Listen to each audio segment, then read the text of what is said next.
Hi, it's the old Duffer. Unfortunately, our little action cam doesn't have a decent microphone on it, so the internal one just couldn't cope with the noise of the transit, and then me talking, it just came out an absolute garbled mess. So we're going to have to overdub it, and I don't even have a microphone good enough for that, so we're just going to have to make the best of it.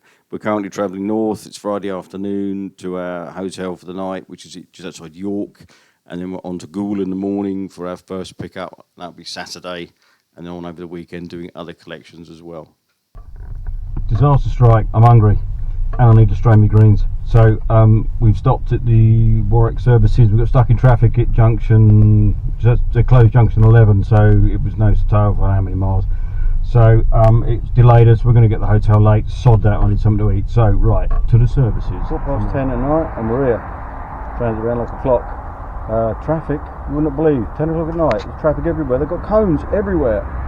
I try to think what tomorrow's going to be like. Anyway, we will be able to do more videos tomorrow during the daylight and see where we're going. Right, nothing to really show you. There was a nice horse cut into the hillside over there, but I couldn't find anywhere to pull over. We're currently on the A19 heading towards North Allerton and Teesside. I think the Prat Nav is going to take us round the coastal side of Newcastle upon Tyne, which would be quite nice. I've not been there. We were going to go past the Angel of the North and we'd have filmed that, but the traffic, according to the Prat Nav, is horrific, and we try and stay off motorways when we're in daylight hours because it's much nicer to see what's all around.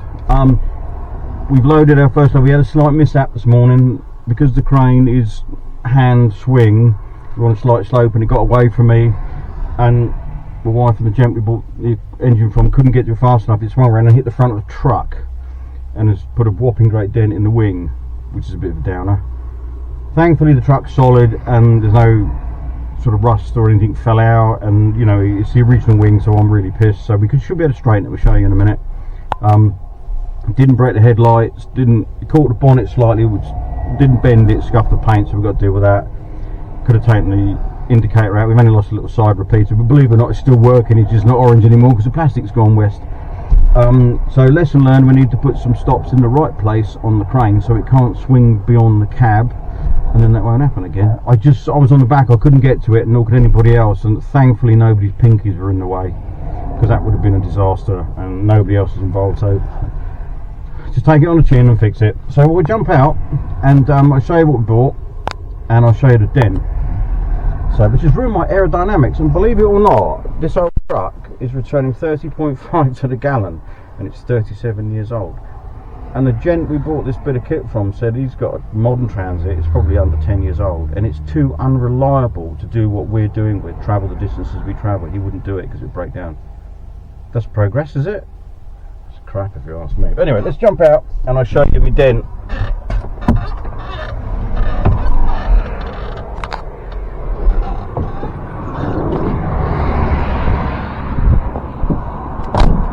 I don't know will that show up, but ouch. It hasn't actually bent the wheel arch or anything. We haven't lost the indicator or headlight. All the lights work. We've got scuff there, scuff there. It hasn't bent the bonnet, I don't think. If it has, it's very slight. That bit's the worst bit, but we should be able to push that out and resolve that. Just a bit of a downer really, but yeah, the crane was at full stretch and both arms out, and it just swung round, and you can see I need to put some stops on each corner and on the mast. But this is what we purchased. I hope you can hear me over the traffic because we've stopped for a bit of a nosebag. It's a twin cylinder liquid cooled Petta. It runs beautifully. I don't know what it did, but it's not done a lot or whatever it was. I've just got to make a new rad cap for it because some schmuck pinched the brass one that screws in the top, so I'll make a new one. But I used to work on these when they had a generator on the end, and they were lovely. They produce excellent power, really reliable, and this would be ideal in some off-grid property. Sat in a building, bit of ventilation, exhaust out through the wall, you know, nice bit of kit. The gent who had it's put some new core plugs in because they were corroded, and we might take those out and get the correct ones for it. But there you go. Yeah, that swung round and hit the wing on the front of the truck and did that damage. I think, to be honest, we got off quite lightly because that must weigh thick end of half a ton. Certainly it's more than a quarter of a ton, that's for sure. So yeah, just disappointing. But there you go, the amount of miles we do on our old truck. What do you expect? So next stop, Wooler. Have a look on a map and see where Wooler is in relation to Edinburgh. I think you'll be quite surprised. Anyway, we will be back with something interesting to show, hopefully, shortly.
Sunday morning, early o'clock.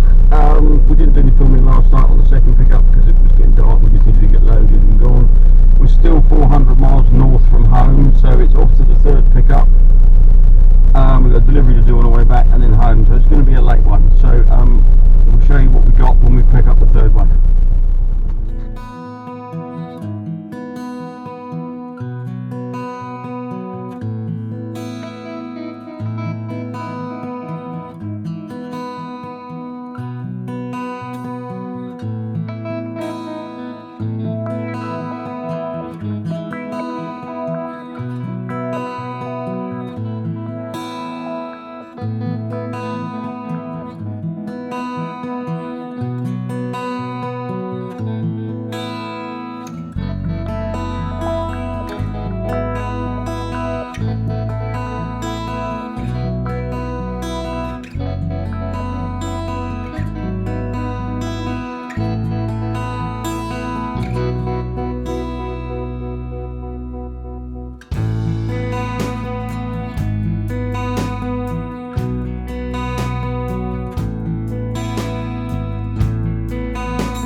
Just leaving a third pickup now, and this drive does not look anything like as steep as it really is.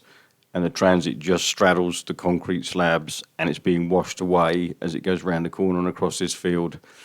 And then if you've ever driven an old twin rear wheel Transit, you'll know that if you stick it on the soft stuff, it disappears up to its axles, and that's your lot. So the farmer did follow us down the hill with his loader, just in case we slid, because it was pretty unstable in places, as you can see, and we might need a push or a pull back on. But yeah, what a beautiful part of the world up around there. And we were a good 3.5 tons at this point as well, so it was interesting. No ABS, no fancy pants brakes on it, just disc brakes on the front and drums on the back. That's it, holding it all back.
Well, it's a couple of days later. We never did get to show you the last pickups I'll show you now. Transit's in the workshop, about to tackle that dent tomorrow, and the scuff paint we're on the bonnet, sort that out. But the last machine we bought was this 10 kVA Isuzu 3-cylinder diesel unit. Very little work, just giving it a wash off so we can let it dry out while I'm doing the Transit, and then we'll get on to servicing this and getting it up together.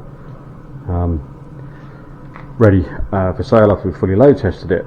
So there we are. Yeah, hopefully you'll get to see some of the bits we see on our travels around the UK. I might try and do a trip to Northern Ireland this year if we get the opportunity. It'd be quite interesting. That's the offending item. The Bashby wing, amazing, with those two crankshafts sticking out the end.